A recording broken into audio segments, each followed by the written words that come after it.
What drives Skinlad to train at the intensity level that he does, and why do you think he feels that tingle when he fights? So, Skinlad bases the tingle off of technique, training, and devotion that's explained in his monologue. So, I believe Skinlad wants to feel this tingle because it's like a pump. So, it's like adrenaline. Okay. And when you're fighting, and as I put in his backstory, he's grown up around seeing all of these fighters, so he gets the pump, and when he wins a fight, it's like a feeling of no other. From my personal experience too, I can understand what that feels like. When you win a fight, it feels really good. You're standing on top of the air, everyone's looking at you, cheering, you've got your hand in the air. Okay. So that feeling, he doesn't want to let it go. But he feels like it's part of his identity. Okay. So when you're obsessed with fitness on that level, I think to some degree, it's what he thinks is the only thing that makes up his actual identity. Oh, okay, yeah. So he feels like there's no other actual part of him. There's no humour or anything like that. The only way he gets around with the ladies or anything or with mates is fitness. I've got to change the subject to fitness because that's all I know. Yeah. And you see people like that. Like my dad's in the military, and all he talks about is the military. Like he can't get it out of his head. Okay. So yeah. So which fighters do you reckon Skinlad idolizes the most? So probably in the 80s, the 70s and 80s, the biggest fighters were Muhammad Ali and the rising fame of Mike Tyson. So he would have definitely loved both of those. Mike Tyson towards the end of the 80s, the mid 80s. Muhammad Ali, obviously, the 70s. Fighting prime, he would have been looking up to those definitely as children as he was growing up. When he was on stage, seeing people on stage, he was looking at stuff like Mr. Olympia, which is Arnold Schwarzenegger. Yeah. So we've been looking at those heroes. And it was known as the golden age of fitness. So Arnold Schwarzenegger often says today, like back then it was all about the abs and like defining. And nowadays, modern bodybuilding's more about big arms. And, it doesn't really matter what your belly looks like. So he grew up around the golden age of fitness. So the heroes, really. So Mike Tyson and Muhammad Ali are both black.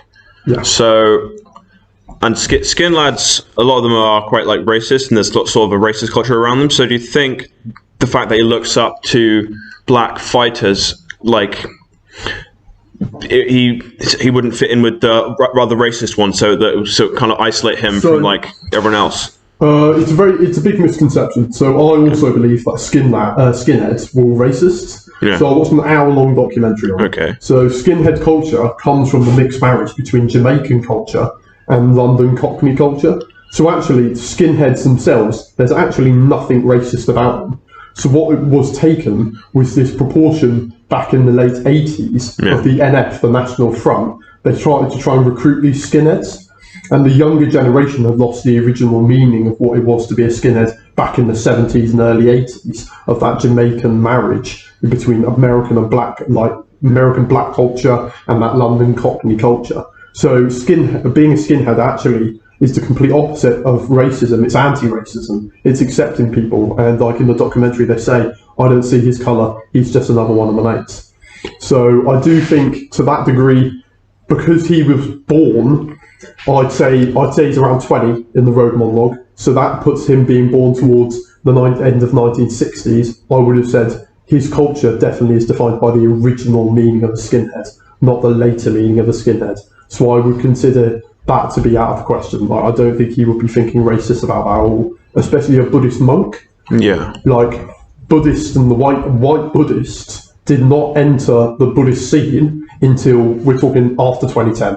Okay. So all the Buddhists were mainly black or brown. You wouldn't be talking about white Buddhists. So for him to become a Buddhist in Rhodes would have been very controversial. Okay. So, yeah.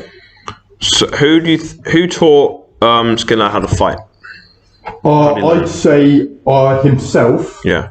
Definitely back then, because like you were saying with the racism, when it came to other people, an interesting thing to know about sport is like they tend to get black people. They like back in the day, they wanted the black people to fight because they saw them more as monsters, like animals. Yeah. So that's why you'll notice a lot in like the 60s and 70s. A lot of boxers were black. Yeah.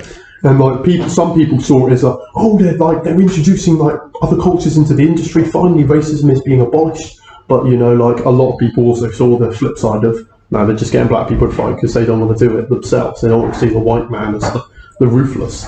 So That's why I think he did it himself, because for a white man to start boxing, especially back then, I don't think that would have been acceptable to his parents' degree either. Yeah. And that's why I've embedded his idea in my backstory is that Skinlad's parents were very against him being a boxer. So with his teachers. So yeah, I would have said either himself or with his mates, in the back of his garden, back in the matchroom offices, punching bags, his mates holding up his hands, shit like that.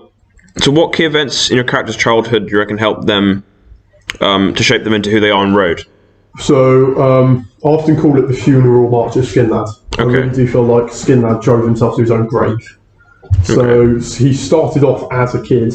I would say he had a good education. So his name is actually Jimmy. So Mickey Ishwood calls him Jim. So back in the 60s, Jimmy was quite a popular name, but it was also a popular upper class name. Okay. You call your kid Jimmy. It's like you tend to think of that as not like a rough down name.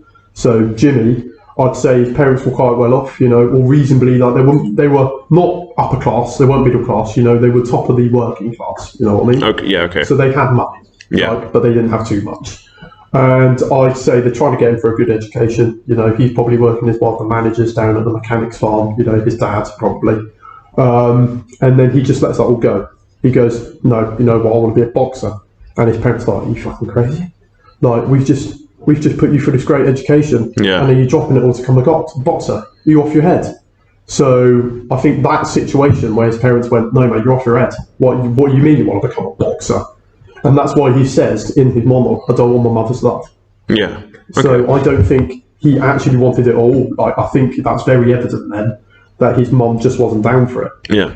He mentions his mum a lot, but not his dad. So I did watch a lot there. I watched this funny documentary of this guy from the 60s who his mum was really against it. His dad was taking him down to the end of the road and they were boxing together. And his mum was like, oh, I bet he's not boxing. And his dad like, oh, he's not boxing. I would stop that completely. He's taking him down to the end of the road boxing with him. So I've got a feeling maybe it was a situation with just his mother and his dad was taking him down, training him in boxing. Okay. So how old is Skinlad? I'd say about 20. 20. I'd say about 20. There's no way he's reading the Dharma at anything below 16. Nah, it just wouldn't have happened. So what previous relationships had your character had before Road? It's not very clear. So I think it's very evident with Skinlad's personality that he's got somewhat form of ADHD. Like the way he talks in his monologue, he'll be like, oh, do you know how to fight? I know how to fight. Forget that. Do you know about the tingle? And you're like, hang on, sorry, what? You were just talking about fighting. So I think it's this... I don't think it will be very easy for Skinlad to maintain those social relationships. So I think it was very pale. And in Road, they make a point of going, Road, blackout, Skinlad's monologue, blackout. Okay. So he says, oh, Skinlad's sitting on a lit down chair with a dangling bolt. And I'm thinking, why separate yourself from that so much? Why do that? So I think in that sense, I don't think he's got many social relationships. Apart from Mickey Ishwood, his mate down the par. But I would not say for 1 second Skinlad would be gay or anything like that. Okay. His personality completely defies it. Has a character been the victim of any domestic or sexual abuse? Oh, absolutely not. Skinlad's a unit. Okay. Then no one's ever going to do that to him. Cool. Does your character have any children? No. Just going through the questions I put down, just the general ones. Who's your character's favorite? Okay. Who is your character's favorite and least favorite person in Road, and why? Right. So Scullery Lane and Dole call him a fucking nut. Yeah. Mickey Ishwood would be the only person he makes social contact with is Mickey. Okay. He seems alright, but what's it? Is it someone else was in the scene, and they were there, but they didn't say anything about. He ran past them. It wouldn't be Molly. No, he ran past them. So I don't know. I don't know. But Scullery Lane and Dole called him a fucking nutter. Mickey Ishwood is his mate. He's got a gang of skinheads on Road, but they're not named. Okay. But he has got a gang. All right. He's known as Terrorist Trouble. Okay, well, does your character have any scarring, and how does it occur? He does. No, he does. So he doesn't say where he's got scars, but he names different places on the body, and he says, oh, "Yeah, like I've been hit here before. I know, like so." Okay. In my imagination, I imagine he's got like a big scar across it. He says his face is face, his neck, his shin. All Yeah, right. face, neck, shin, dick, beer bag. Right. Yeah. All right. What are your character's political views? Oh, if he's a skinhead, Yeah. then he's very anti-racist. Yeah. So he would be left wing, but not so left wing you were heading towards Labour. It was more like Liberal Democrat. That's what the skinheads sort of were, and that's also where the Liberal Democrat Party grew from. Okay. The skinheads. So he was, if you imagine like the Lib Dems today, those sort of political views, they're not so far left, they're Labour, but they're in the middle, and they do support like black people and stuff like that. What is your character's relationship with illegal drugs? Before, I would have said he was smashing them every day, judging by his characteristics. Okay. Now he's a Buddhist monk, he wouldn't be touching them. Oh, okay. But before, I think it is very evident he was like smashing every drug under the sun because he lost his head. Do you reckon he was taking performance-enhancing drugs? Yes, I'd definitely say he's taking steroids. Okay. Because every like performance I've seen of him, he's like a unit. Yeah. So Okay. All right. If your character could choose their last words, what would they say? now he's a Buddhist monk. It would probably be some religious prayer, like an Om or something like that.